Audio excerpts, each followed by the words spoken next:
Elise here at Bowman Library with a whole new middle grade book spotlight. So for this week, we are taking a look at the fact that November is, if you don't already know, Native American Heritage Month. And we're gonna take that month, we're gonna take this theme, and we're gonna be honoring Native American and Native American heritage through books that are written by Native Americans and that feature Native Americans. We have some amazing fiction and nonfiction for you today. I cannot wait to share some of these titles. Some are some of my newfound favorites. I cannot wait to share them with you. So let's get started. Our first one is one of those newfound ones. This is I Can Make This Promise. Now, growing up, 12-year-old Evie has always known that her dad was white and that her mother was of Native American descent. But she was adopted at a young age into a white family. But because of that, she never really knew anything about her heritage other than what I just told you. That's all she really knows. One day though, while she is searching in the attic, she stumbles across these pictures of this woman named Edith Graham. Edie decides that she wants to figure out who this person is, why are there pictures of her in the attic, what the deal is, And it soon leads her down a path that she never expected, including uncovering family secrets and lies that she could not begin to imagine. And I have to tell you this, you as the reader, you couldn't either. Like, if you were like me, you'd be like, type deal. Now, this realistic book that is also part mystery is one that is all about figuring out who you are and the role that your family can play in who you are and who you are not. What is going to define you, but what doesn't have to define you. If you love a realistic book that has some mystery in it, has some family, has a little bit of drama in it, I loved this book. This is I Can Make This Promise. Race to the Sun. So 7th grader Nizoni is an average student, but she has one skill that she cannot tell anyone. That is, she has the ability to see monsters, and the only other person who knows her secret is her younger brother Mac, who is also supernaturally gifted in his own way. So one evening they're at a basketball game, Nizoni sees a monster, she senses it, she sees it in the stands, and then it kidnaps her father as part of a plot that is meant to lure both her and her brother out. And then, so they can be captured to help these monsters then destroy the world. So it's going to be up to Nizoni Mac and her best friend Davery to band together to not only save her father, but to help destroy this plot that's been hatched, that's created to end the world. So it will not be easy though, as they will have to travel into this spiritual realm in order to get the weapons and the tools they need, as well as surviving a series of intense and grueling challenges. Centered around the Navajo Nation and mythology, folklore, you will be along for this journey with these 3 characters as they challenge themselves both physically, mentally, emotionally. And what I also love about this is an amazing fantasy adventure that is a standalone. It's not a series. You'll have a beginning, middle, end. You'll know what happens by the end. You don't need to wait for book 2, which I know can be extremely frustrating. I've been right there with you. I get it. One thing I love about this one is you don't have to do that. So if you're looking for some mythology, some adventure, some almost like Percy Jackson-esque book, but in a completely different way, Race to the Sun. Love this one. And of course, it's by the amazing Steve Schenken, which if you've watched enough of these, I think Steve Schenken is like one of the best authors ever, and Undefeated is no exception. So this is all about Jim Thorpe. Jim Thorpe has been called one of the best, greatest athletes of all time, and even possibly history. Like when people start talking about what is one of the overall greatest athletes to ever walk planet Earth, Jim Thorpe's name always gets mentioned. This is his story. It's really like a heartbreaking, eye-opening one, because the reality is this really happened. So Jim Thorpe was growing up on a Native American reservation, and at that time, the government would go and take children off the reservation and bring them to these special schools, and the goal would be for them to forget their Native American heritage, including giving them a brand new name, making them wear completely different clothing. They weren't allowed to speak their native language. They could only speak English. And that happened to Jim Thorpe. So Jim Thorpe finds himself in Carlisle, Pennsylvania at this school, and he has all these other Native American, like some of them were friends, some of them that was the first time they met. But it is at the school that he and his classmates, they form a football team. And at this time, football is not what it is today. Like, it was like in the bare beginnings, okay?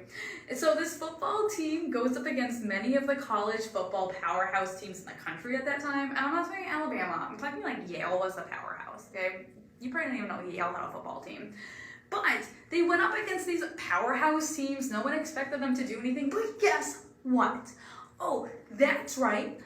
They would win and they would beat them. Oh yes. So this is all about that story, about how they became who they were. If you want to learn about history of football, yeah, but this amazing nonfiction book will open your eyes to one of the best players who have ever, again, played a sport, as well as Native Americans are treated in this country. And you will leave with so much more appreciation, for not only what, these people did to advance a sport that is now like the most popular sport in this country, but also for what they had to go through in their younger days. And when you read it, think about, I encourage you to think about what it would be like if you had to do that. What would you think? What would you feel? What would you experience? And put yourself in their shoes. Yeah, an amazing book. Highly recommend this one. This is undefeated. The Encyclopedia of American History and Culture. And when I say if you are looking for a resource that it will share with you everything you need to know about American history and American Indian history and culture, then look no further. Look at this. And I will tell you this, it is amazing. There's maps, there's timelines, there's glossaries, there's primary sources, and there's more. And they're all to give you a full view on the 160 federally recognized tribes that are in this country. Look at this, beautifully done. Incredible pictures. Breakdown, it's organized into regions. Not only will you learn about the histories, but you will also see firsthand the contributions that American Indians made throughout our history and our country, including and not limited to like our times at war, art, music, bringing awareness to others. Again, if you're looking for like a source that has like a little bit of something, okay, here we go. Here's an awesome timeline of the Northeast. This I highly recommend. I will tell you, it is kind of a heavy one. Okay, I will tell you, you'll get a little bit of a workout, but it is so worth it. Encyclopedia of American Indian History and Culture. Sea in Winter. So Maisie has lived and breathed ballet for as long as she can remember, and it is her life. Okay. Everything changes though when one day when she's in 7th grade, she tears her ACL at dance practice, and she can no longer dance for maybe even permanently. It all depends on how this injury heals, okay? Because of this realization, she starts leading into a pretty deep depression. She starts doing horribly at school. She cuts her friends off. As she starts to come to terms with the fact she may never be able to dance again, and she doesn't know how to deal with that. It is on their family trip to the Olympic Peninsula that her stepfather reminds Maisie of her Native American heritage, and it's through their stories and their community that Maisie starts her own emotional journey and healing process, helping her to face the actual facts of her situation. Now, this is a story that anyone can identify with if you've ever struggled with your identity, what makes you you, and possibly never being able to go back to that life that you knew. If you like a realistic story that's more of an internal struggle about you, this is what you're looking for. This is The Sea in Winter. And our last one is Sisters of the Never See. So in this reimagined Peter Pan tale, Lily and Wendy are stepsisters and they've been best friends. They share many things, but they each come from a different background. Lily is Native American while Wendy is white. And that's never really made a difference to them before. But now that their parents are starting to talk about separating, getting a divorce, it kind of starts to get brought up. It kind of starts changing things for some reason. And Wendy and Lily find themselves on the outs and arguing like they never have before, like between them. The Pan story then kind of starts off like how you know it. With Peter Pan, starts off visiting, he goes and visits Wendy and their younger brother Michael, and he convinces them to go off to Neverland. But Lily is not too sure. She's a little wary about, what all of this is going on. It's when they leave and Peter's shadow is left behind. Remember, he comes looking for his shadow.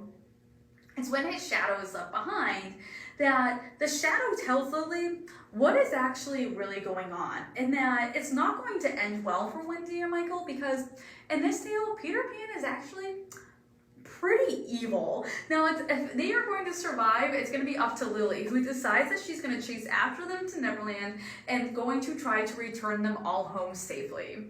This is filled with elements of Peter Pan story that you may know, but there are some twists that you will not see coming. If you enjoy reading a good fantasy and adventure story, maybe even a twist on a fairy tale, this is what you need to read next. This is Sisters of the Never See.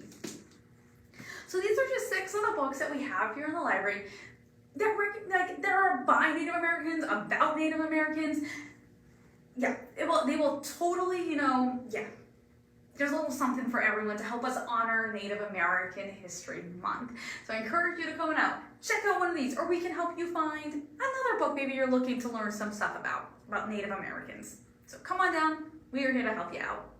I hope you tune back next week. We have a whole new middle grade book spotlight, and I hope you have an amazing week.